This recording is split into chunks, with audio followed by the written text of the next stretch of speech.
It's Mrs. Williams, and today I'm going to read you Babe Ruth and the Ice Cream Mess.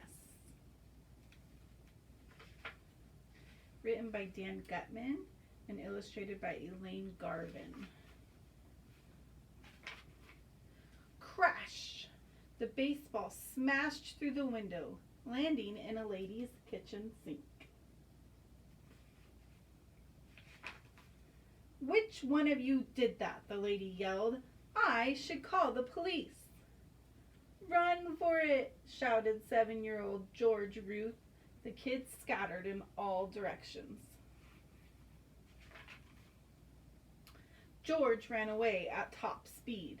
He didn't mean to hit the ball so far, but George could hit harder and run faster than any kid on the streets of Baltimore.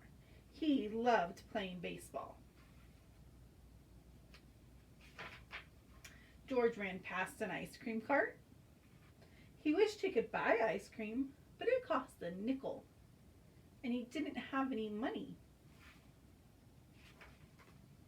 Finally, George reached his father's tavern. "Pop, what's for lunch?" asked George. George looked for his father, but the tavern was empty.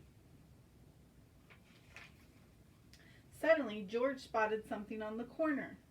$1? One whole dollar? All by itself?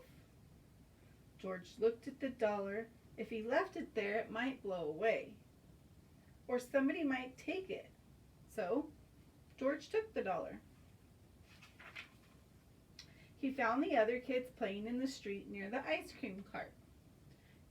"You lost our only ball, George," they complained. "Sorry," George said. He felt very bad. George felt the dollar in his pocket.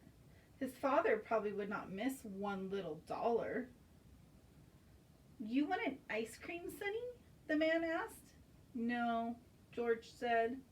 "I want ice cream for everybody." George gave the man the dollar to pay for ice cream for the kids on the street. "Hooray!" the kids yelled, slapping George on the back. "Thanks, George." The kids didn't have any money. They hardly ever got ice cream. When George got home, his parents were waiting. "George," his father asked, "did you take $1?" "Yes," he said. George didn't like to lie. His father went down to the basement to get the paddle. "Why did you do it, George?" his mother asked. "I want the kids to be my friends," George said. "I want them to like me." Mrs. George sighed.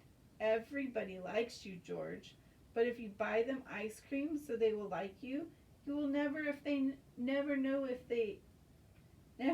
it's you they like or the ice cream." "Stealing money is wrong, George. Pop works hard to earn money. That's how we pay for food and other things we need." "I will try to be better, Ma," George cried. Mrs. Ruth knew her son meant it. He was a good boy, but sometimes good boys did bad things. Mr. Ruth came up the stairs from the basement. He looked angry. George knew what would happen next. He ran out the front door before his father could catch him. "Come back here, George," his father yelled. Mrs. Ruth watched her son and wondered what would become of him. When he grew up, George "Babe" Ruth became one of the most famous baseball players in history. He was a very generous man, but sometimes he did things without thinking.